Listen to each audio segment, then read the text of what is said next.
Guys, it is Kat and Kerri. Kerri&Kat. We would like to welcome you back to our visual podcast.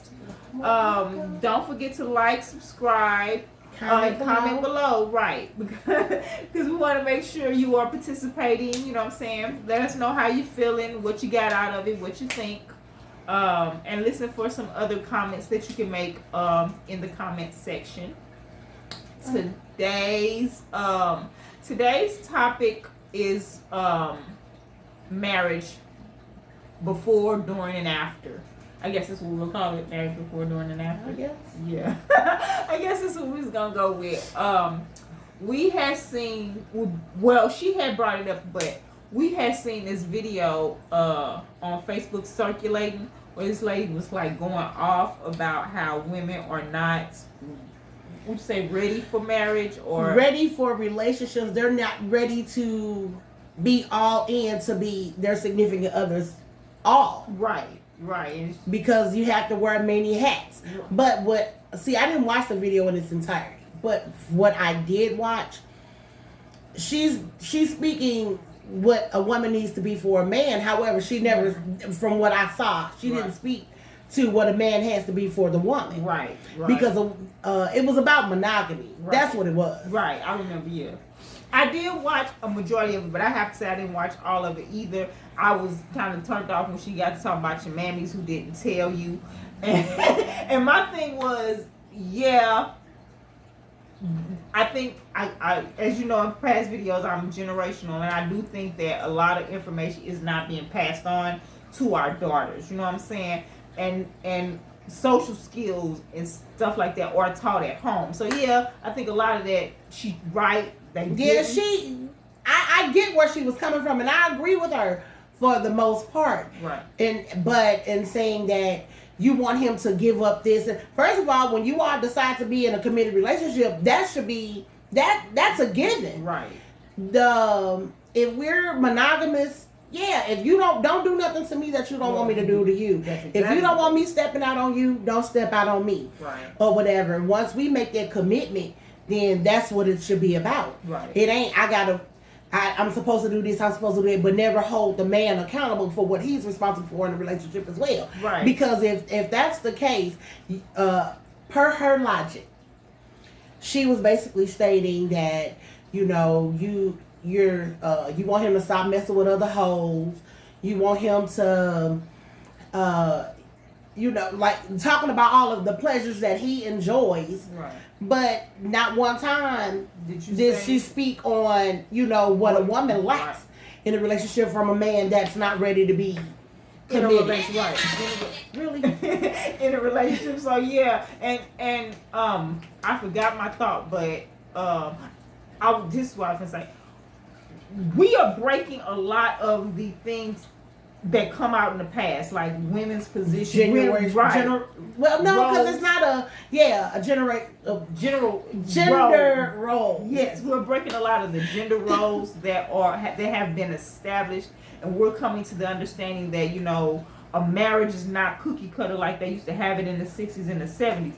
But at the same time, and I feel like at the same time, some people are holding on to tradition, and I feel like she was kind of reflecting on tradition. However, back then, a woman didn't have to work. Right. If you're going based on tradition, right.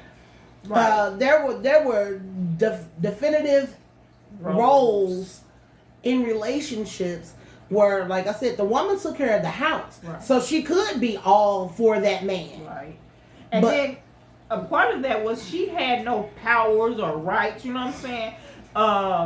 And she was expected to do things that didn't benefit her. You know what I'm saying? She was expected to.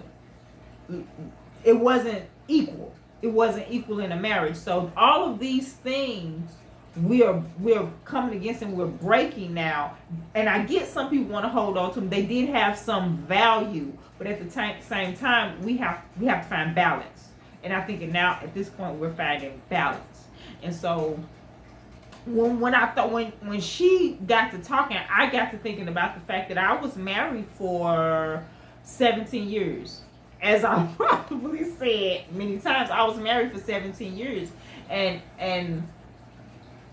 could see some of the things that she was reflecting on, but I think a part of this conversation, an important part of this conversation has to be that my mama did tell me, you know what I'm saying? But again, my mama was 40 years old when she had me. So she comes from a generation that told their daughters based on the fact that this is your transition, or this is your right, you're going to be married. So she did it based on, you know what I'm saying, in order for you to be married, which is the expectation, which is the next thing, this is why they're telling you.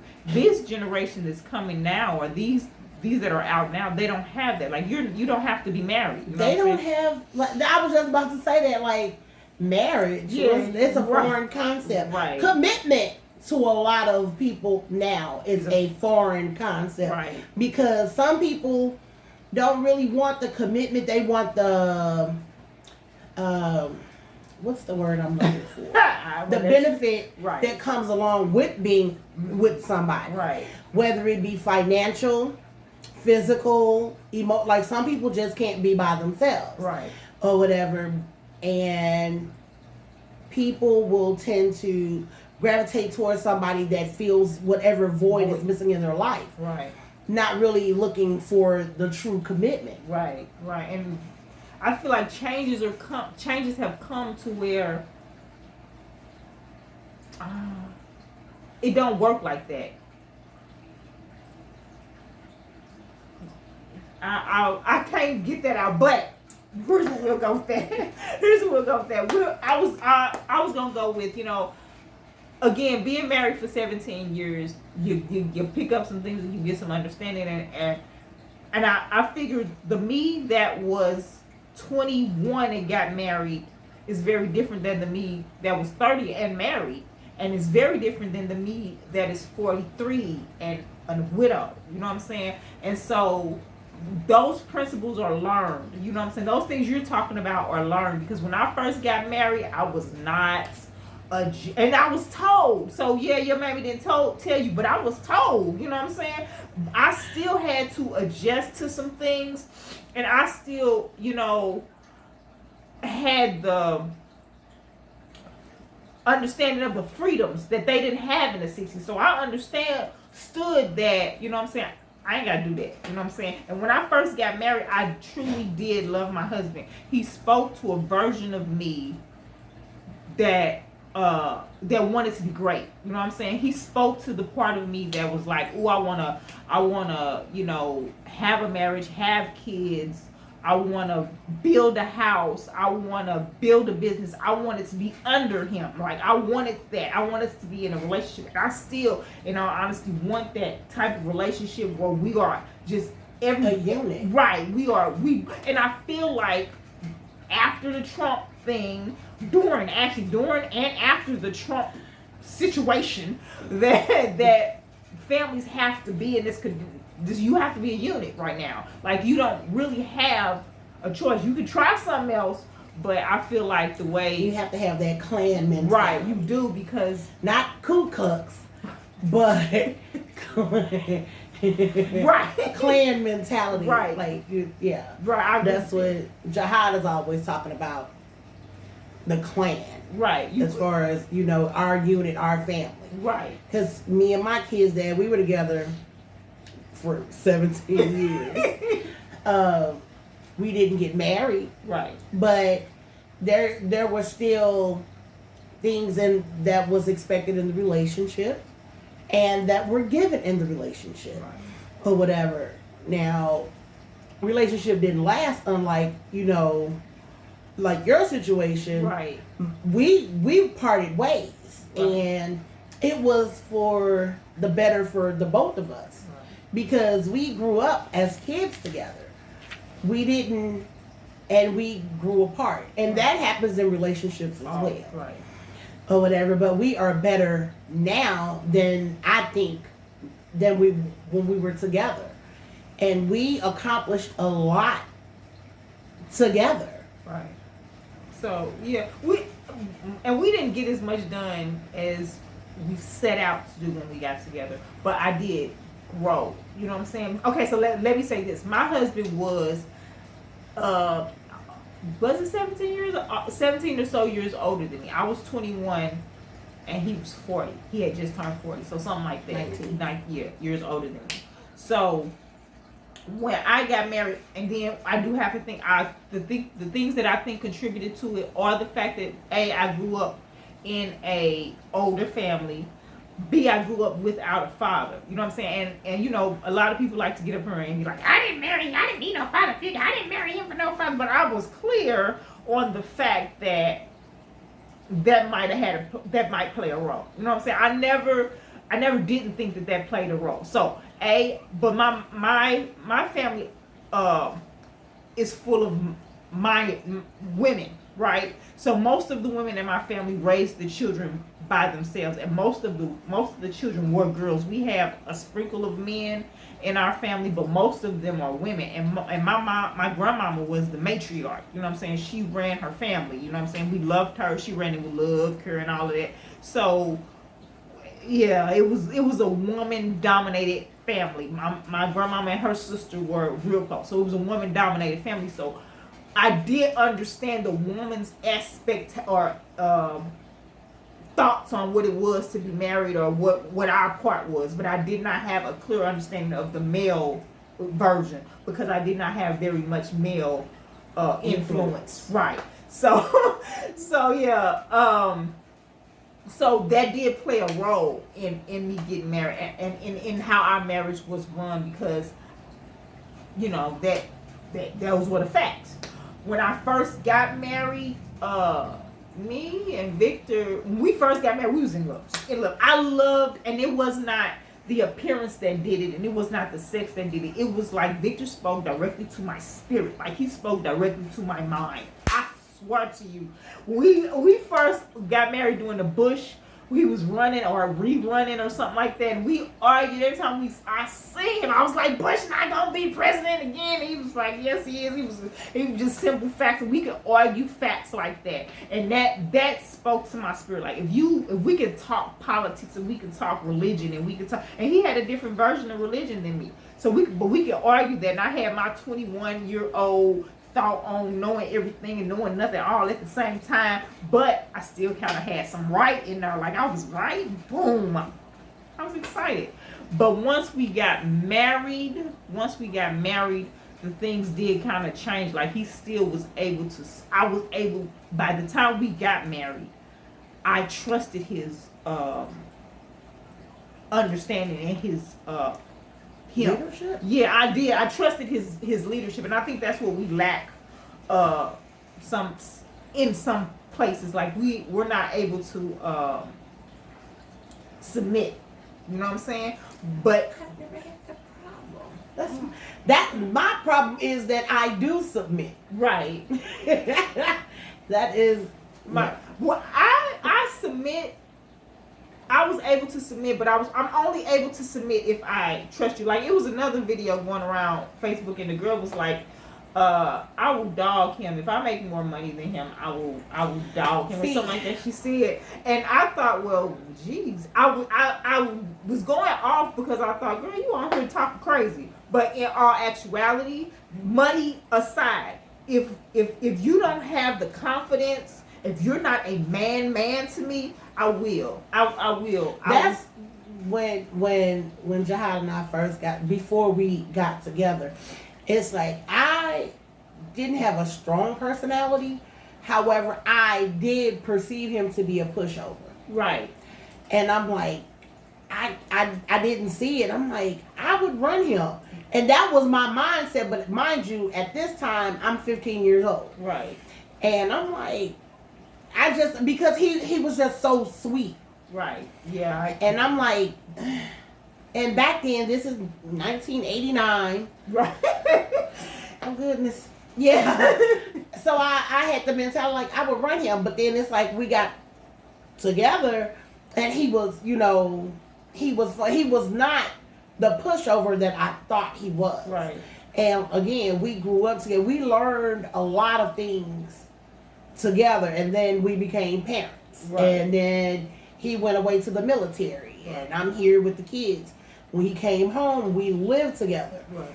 And it's like we grew up. We bought our first home together. Going through the rigmarole of that family life. And again, I submitted, even though a lot of times, because I'm bullheaded or whatever, and the money that for a long time I didn't even have to work. Right. I didn't work. I was a stay-at-home mom. How many people can say that did not depend on the system? Right. Because he is a great provider. But like I said, we just grew apart. And oh God, it did it again. Train and left the station. But I had no problem submitting because it's like, he had his roles in the household and the unit as a family, right. and I had my own. Right. Or whatever. I was the one taking care of the kids at home. Right. With the physical. I was the one, the disciplinarian. I was the one making sure, Now, we were both active in our kids' academics or whatever. Even I can still show you to this day how we were getting parent awards and all this other stuff. Like, we were involved in that aspect. And but again, it's like you just have to have that one, that a man with direction. Right. Because anybody can say they can lead, but where you gonna take me? Right. Right. Where you gonna take me? This the thing that I think of when she was talking. I think that's the things that I thought of when she was talking is my husband. I'm a grown ass woman. I just am. You know what I'm saying? And I thought I was when I was 21. But the thing that I love about my husband is that he had the ability to say stop and no, and I had the desire to follow that.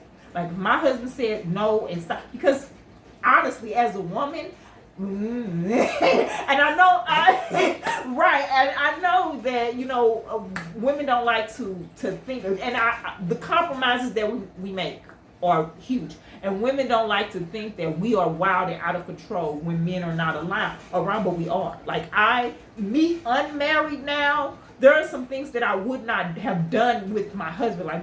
Me and Kat are not going out to drink, and I'm not coming home. That's not gonna happen. My husband would have been like, no. There was rarely a night that if it wasn't work involved, that I did not spend the night at home. I'm at home, and I have that expectation at home. You're not sleeping nowhere else. You know what I'm saying? You're coming home, and I came home now, unmarried. Well, I'm not married. I don't have that compromise. And I'm not finna go out nowhere twerking or, you know what I'm saying? I'm not going to do that now. But like you judge. I'm not trying to judge, but I'm saying I'm not going to go. Married women are not going to do the same things like you're not. I was committed for 17 years. And the thing is, it's one of those things where my kids' dad used to welcome me going out. I'm serious because it's like I was in the house day in, day out. Right. Go out. And this is, I'm going to show my age. The monastery on Fridays. Right. I know the monastery. Oh, my God. So we would go to the monastery on Friday. He knew I was with a group of, like, it would be me and my little sisters. Right. Or whatever. We at the mono every Friday, faithfully. And it was the first time I went, I'll never forget it. We came outside. The sun was up. Yes, I was like, oh, he gonna beat my ass. Because I'm like, I didn't realize time had got away from him. He was happy that I went out and enjoyed myself. Right. And then a few years down the line, it got to the point to where that was my escape. Right. Because anybody, to know me, I love being around people. Right. I love to dance. I love music or whatever. So I'm in my element there. Right. Or whatever. So me and my best friend, me and B Fizzle, we would go out several nights a week. I would leave work and go straight to the club. Right. Or whatever. As long as, and the thing with Jihad, I guess he felt that as long as my duties were fulfilled in the household, he didn't care what I was, because he knows I'm out blowing off steam. Right. Because I have, at that time, 4 little ones at home. Right. Well, I would call him my child too, but had 5 kids and a dog. Right. But we were going out to think back. It was excessive, but we didn't look at it like that because it's like I worked hard. I worked hard to earn the money that I did. As long as I took care of home, and the thing is, nobody ever missed a meal. Right. House was always clean. Right. You know, my kids' dad didn't have to do laundry and things like. It was like a lot of things that I did my womanly duties in the house. Right. And my kid's dad wasn't the type to go out or whatever. He came out a few times or whatever, but for the most part, it's like that was just our thing. My thing was going out. His thing would be at home, the video games with the kids and things like that. Right. And we talking from 2 different perspectives for real. Because 1, she didn't get married. We were married. 2, I didn't have kids. She had 4 boys. 3, they were younger when they got married, and I was 21.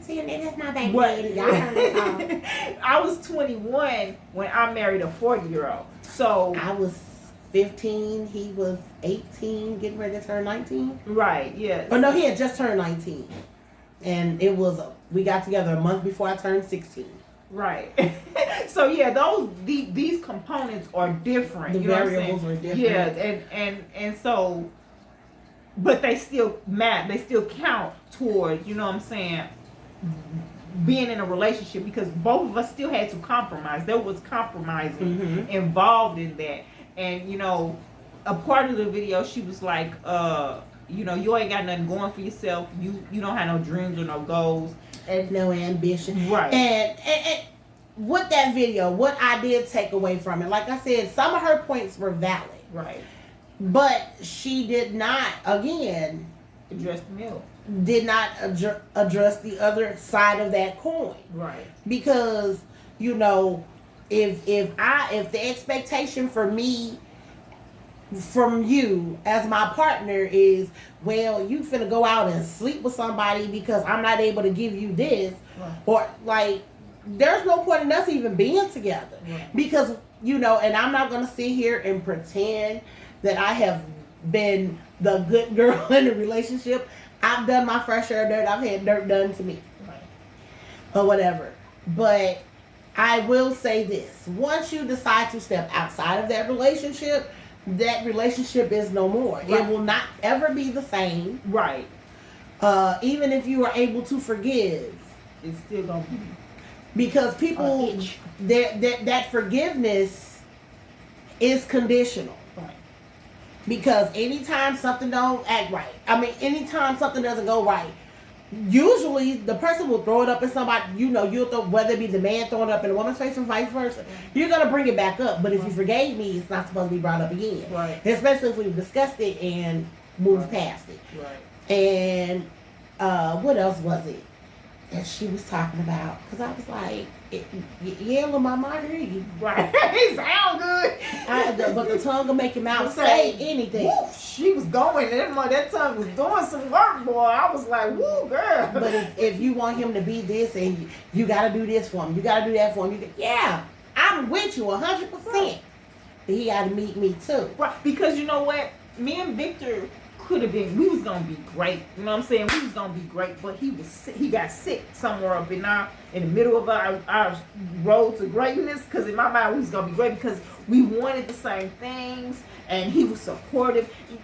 I have a lot of big dreams, boy, but support is required. You know what I'm saying? Mm-hmm. And you can have all of it. You can't do this, not in a marriage, by yourself. You need him to be supportive. You need him to be able to say supportive words. So if you sitting around not being the best or all of that she was talking about, then my eyes going to the man, because I don't know for fact, but I know how it worked in my relationship. In my relationship, when I excelled, it was because he supported.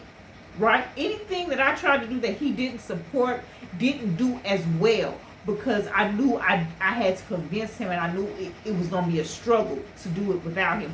So when she talking about, oh, you don't have no ambitions, and you ain't got no dreams, and you ain't got no wops, in my mind, I think most likely the girl is still trying to get the guy to line up with what was in her head or what she wanted or what she, you know what I'm saying?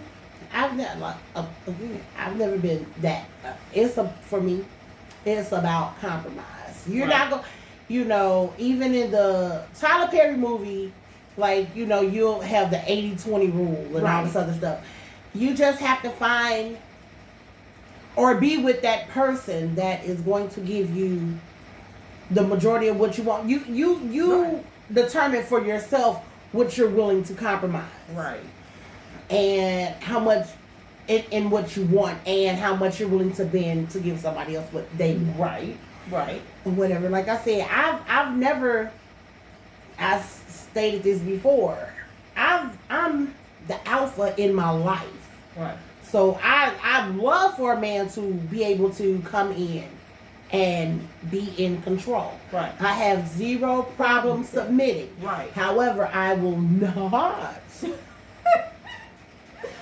Well, I just, for the life of me, cannot do that for somebody, again, that can't, because they're uncertain who they are. Right. So I will not submit for a man that is not worth submitting for. Right. Too. Right. I'll put it like that. Right. And that is absolutely my truth. That's my truth. Like, I cannot submit to someone. So I'm a little worried about being out here because I cannot submit to someone who doesn't hold his own authority. Like, you need to hold, well, first, of course, there's God. And I have to say that because first there's God, and God is the head of everything. So, boom. But after that, you have to hold your own authority. You have to be able to stand on your own, because you don't want my black girl to come out. You don't want my full black girl to come out, because she got fingers and she got heads and she got words that will kill. Like, she got words that oh my God, baby. See, so you don't want my full black girl to come out. That's why I think in the last video, or videos last up there, I said, you know what I'm saying? I forgot what I said, but I said something that's concerning what we just talked about. I said something, you know what I'm saying? But but the point is, I don't mind submitting, and I want to submit. I cannot submit to someone who is not strong in being a man.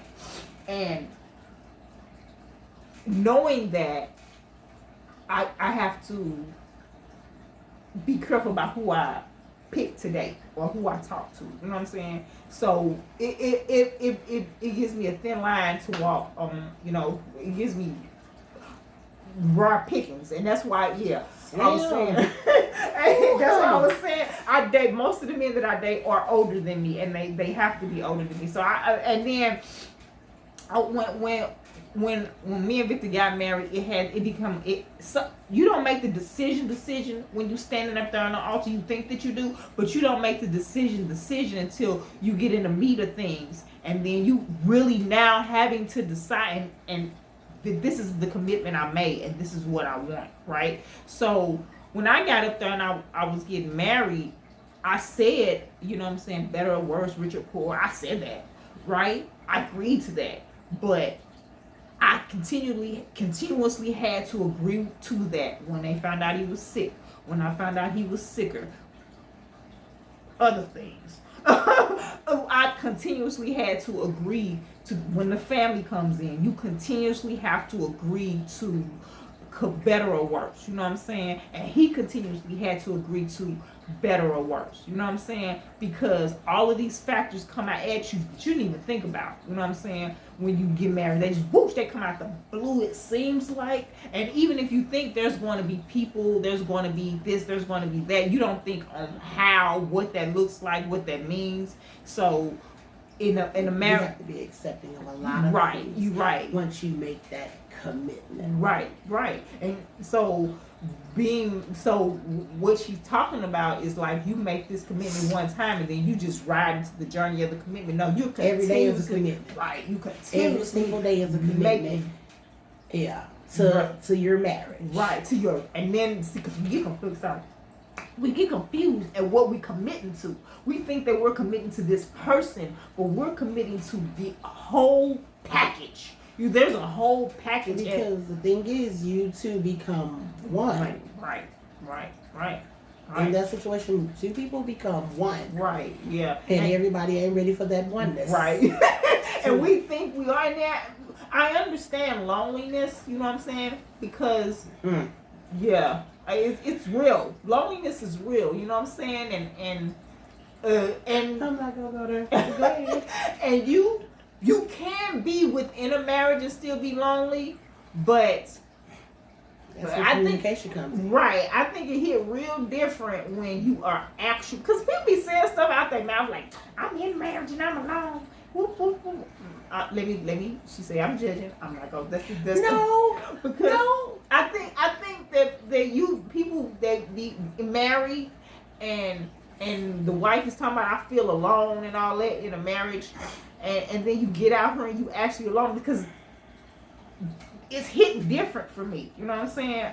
And I feel like when me and Victor had our low points or we had our non-talking points or something or non-communicating points, I felt that. I said that. You know what I'm saying?